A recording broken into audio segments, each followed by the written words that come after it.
दोस्तों नमस्कार। मैं कुमार गौरव आप सबके बीच में गुरु नानक देव जी के समय की एक सच्ची घटना आप सबके सामने रखूँगा।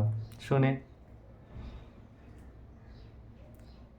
गुरु नानक देव से एक व्यक्ति मिलने आया और कहा, मुझे किसी योग्य महात्मा का नाम बताइए ताकि मैं उसकी संगत कर सकूं। नानक देव जी महाराज ने लालू बढ़ई का नाम बताया और बोला, आप उसके पास चले जाओ। वह व्यक्ति जब लालू बढ़ई के पास पहुंचा तो देखा कि वो चरपाई के पायों की सीढ़ियाँ बना रहे हैं और बगल में अंतिम संस्कार का सामान रखा हुआ है। व्यक्ति सोचा, यह कैसे संत हो सकते हैं, कैसे महात्मा हो सकते हैं।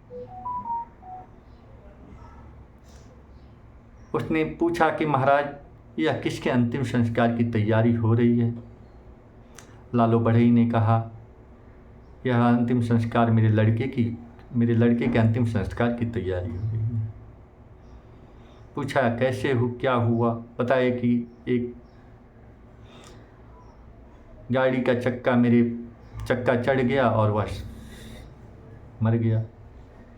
बोला, ऐसे बहुत गलत हुआ। लालू बढ़ई ने कहा, जो भाग्य में लिखा था वही हुआ, सतगुरु की ऐसी इच्छा थी।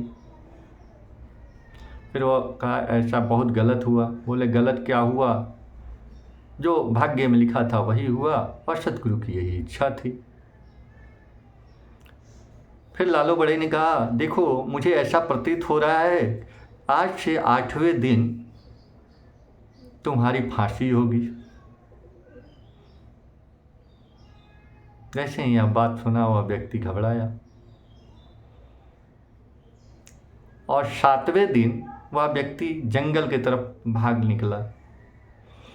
चलते चलते उसे थकावट हो गई थी तो वह व्यक्ति एक पेड़ के नीचे सो गया, विश्राम किया, नींद आ गई। वहीं पास में कुछ चोर चोरी के सामान का वितरण कर रहे थे आपस में। अंत में एक माला बच गई। उस माला को उस चोर के गले में डाल के वो व्यक्ति जो सोया हुआ था, चोर लोगों ने उस व्यक्ति के गले में डाल के वहाँ से चल दिए। पीछे से पुलिस ढूंढते ढूंढते आई तो देखा इसके गले में माला पड़ी हुई है, इसको उठा कर ले गई। राज दरबार में पेश किया गया, इसको फांसी की सजा मुवक्कल दी गई राजा ने।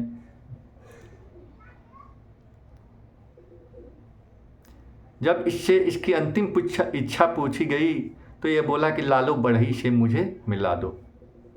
जब लालू बढ़ई से के पास इसको ले गया, पैर पकड़ के गिड़गिड़ाया कि मुझे बचा लो, मुझे बचा लो। तो बोला, लालू बढ़ई ने कहा, देखा जो कर्म में लिखा था वही होता है, विश्वास हुआ।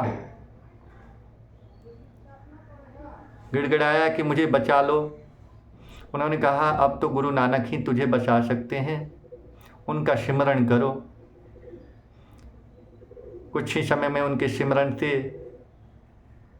असली चोर पकड़े गए और उन्होंने अपना गुनाह कबूल कर लिया कि मैंने ही इस व्यक्ति के गले में माला डाली थी और इसके परिणाम स्वरूप यह व्यक्ति मुक्त हो गया। ये रही कहानी। लेकिन दोस्तों, इससे क्या शिक्षा मिली? हमें किसी संत को पे अश्रद्धा उसके लक्षण से, उसके कर्म से नहीं होने चाहिए। संत हृदय से संत होता है। उसकी सांसारिक क्रियाकलापों को देख के हम यह अनुमान नहीं लगा सकते कि वो संत है, फकीर है। तो दोस्तों, जिनको संत पहचान कराना चाहे ना, वही व्यक्ति उस संत को पकड़ सकता है, पहचान सकता है। संत इस धरती में गुप्त हैं। तो भाई, कभी किसी के वचन में अश्रद्धा न रखें, संत के वचनों में अश्रद्धा न रखें, उनके वचनों को जस्ट के तस मान लें। आज के हम युवा पीढ़ी के लोग कहते हैं भाग्य से क्या होगा, लेकिन भाग्य बहुत बड़ी चीज़ है। भाग्य की रेखा है। प्रभु पिता परमेश्वर जब इस धरती पे हमें भेजते हैं तो सब कुछ निर्धारित करके देते हैं।